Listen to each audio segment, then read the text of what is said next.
Thank you to our good friends at FFpower for sponsoring this video.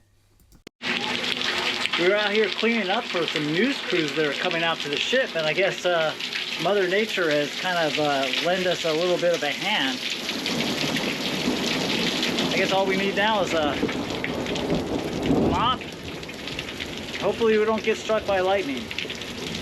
Today is like the nastiest day that you could imagine for rain out here, and it filled up all of our gutters. We just got the biggest rain that I think we've gotten in a long time, and some of it's coming into the boat. Like, look at these guys. These guys are going to catch something out here, probably more of a cold than any fish. Right. So yeah, that's one of our next jobs. Sometimes we got to bounce over to different tasks when we have problems. So we can't just focus on making everything beautiful. We got to make everything functional as well. And this also kind of helps us discover when there's a problem.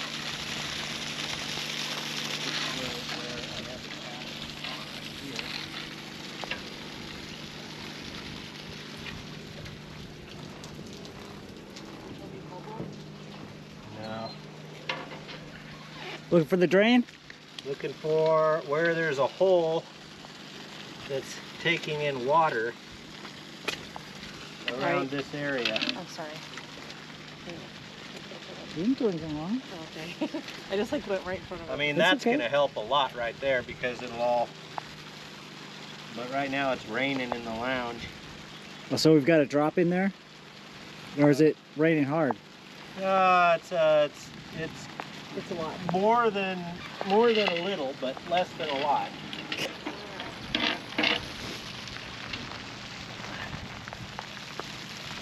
I don't see the hole, but we got some special putty called Splash Zone, and this putty will go onto it and it'll stop corrosion. It'll stop. Oh, I think we just found it. I think Zena just located the hole. Little tiny hole right here. Little tiny hole, but it's taking in all of that water downstairs. This may not be the only one, but we're going to put a temporary patch on it. We'll find out if it's the only one. Yeah, we're going to put the temporary patch on it and see if that's it. And if that's not it, then we'll come back and we'll find what's happening. But it's a nasty day. The only thing we don't have is high winds. Everything else we have. Which is probably lucky we're not having high winds too. Yeah. Okay, so that's patched. Let's go check out and see if we got it fixed. Okay, so this was pouring down like crazy and nobody noticed it, but Zeno came over and she said, look at this, it's pouring in like crazy. So now it looks like we stopped the leak. Zena unplugged the gutters and she found the hole. So now it's cleanup time after we've gotten about 5 gallons of water in here.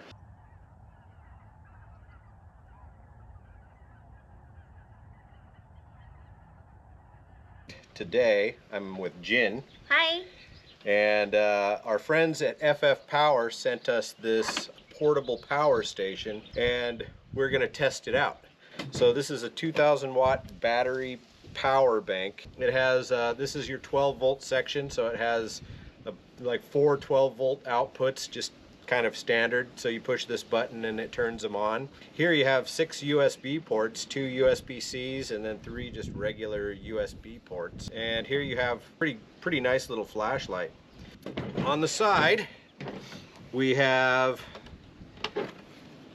6 power outlets, and on the other side we have an overload protection circuit and you have a 500 watt max solar or wind power input. It has a little box in the top, and in the box it comes with an adapter that you can hook to your car, and you can go ahead and plug this into the solar or wind power plug and charge it on the road anywhere you go. You hook this thing directly up to a solar panel, or for about $7 you can buy an adapter to hook this thing to several solar panels. If you go to Amazon, it's like $7 or $8. It takes about an hour and a half to charge from empty, and that's just plugging it in for an hour and a half with a regular plug. I'm sure solar takes a lot longer, but at least you're saving that power. And also, I think this is it's good emergency backup unit. If you run out power or something, at least this way can run your security cameras and lights. Is it powerful enough to run a small laser printer as well? From what I can tell, you can run a toaster oven with it, microwave ovens, just about anything. This is the power button. Once it lights up, you have your full display here that shows you everything that's going on. Go to our description, and there's a link below that you can order one of these things yourself. You could actually use this thing in construction as well. I'll let you know in a few months what we think of it again.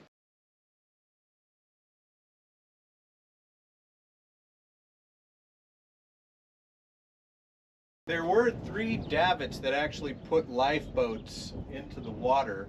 The story that I heard was during the late 80s or early 90s, this ship took its last cruise off the coast of Oregon, and a big storm came, and this thing was rocking and tilting to the sides, and some of the lifeboats were lost, and these davits got bent all to hell. So somebody eventually decided the best thing to do would be to cut these things off, and you know, I kind of agree with it, because they look to be in really bad condition.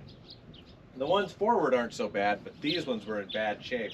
So they cut a lot of them off, but then they left stuff like this. It looks horrible. You can see where they were torching it, but they just never got in there and you know, really dealt with it. So our goal is to clean this whole thing up. We'll cut the one off over here, we'll cut this one off, and then there's a couple of other things down there, and then we'll actually start rebuilding the railing up above here. But a good start right now would be to rebuild this metal, get this old thing off and get the new metal on. All right, so we got to get this wood out of here, but we pried it up and it doesn't want to break off, so it looks like we need to cut it off, and this is what we got to cut it off with.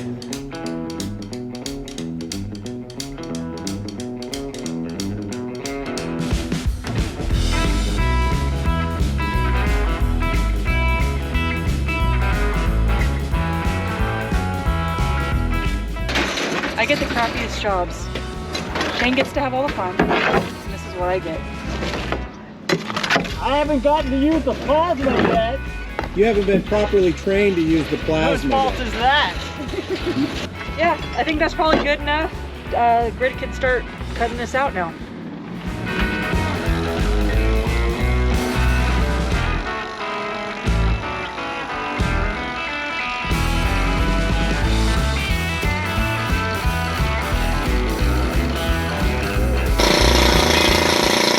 Makes a great Uzi, but doesn't want to turn off.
stabilizer. Stable. There you go.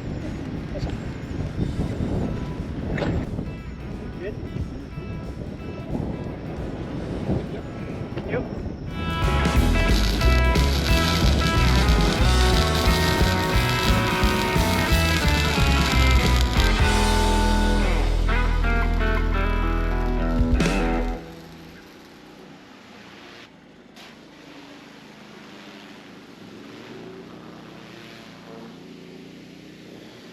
So we started an interesting job yesterday. So this piece of metal right here is actually part of another deck. It doesn't have any railing on it, but it should. I'm standing where one of the lifeboats used to be above me. There were 3 on each side, and the 2 closest to the stern were cut off. Right here, where we welded in some new metal, is actually where some of the pulleys and one of the davits used to be mounted, but they cut it off, unfortunately. So now, you know, we need to get rid of the remnants of that.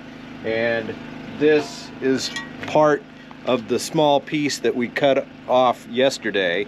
This is about 1/10 of it. Our goal was simple. We were going to cut that off and put a piece of patch metal in there that didn't have a bunch of holes in it. And that's exactly what we did. But still, there's so much to do. We have to go ahead and clean all of this up, take all of the old paint off. I have to plasma cut off the top of this thing, and then there's a bunch of the deck now missing behind it that I have to go in there and do a bunch of exact cuts with the plasma cutter, grind it down to size, match in a piece that'll fit in there. And then there's a little bit of warping in the deck. Easy enough. We're gonna cut that off and we're gonna put in new stuff. So I'm gonna put this thing on fast forward and let you guys watch.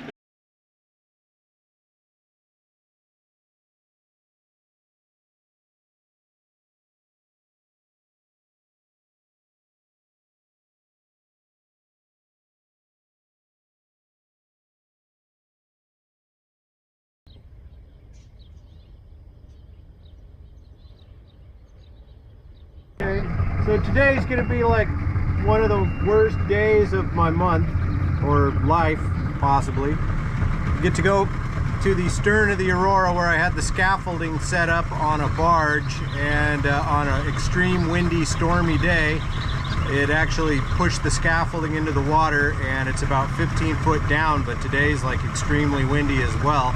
But we need to get that scaffolding up, and I get to go in and try to retrieve it in like 15 or 20 foot of water. So not the funnest thing to do, but it's got to be done. So we're taking 4 guys with me, and let's see what happens. Okay. All right. Yeah. So for those of you that don't think that Chris does anything, I mean, this is probably the worst job, and Chris is going to do it. You might as well just hop.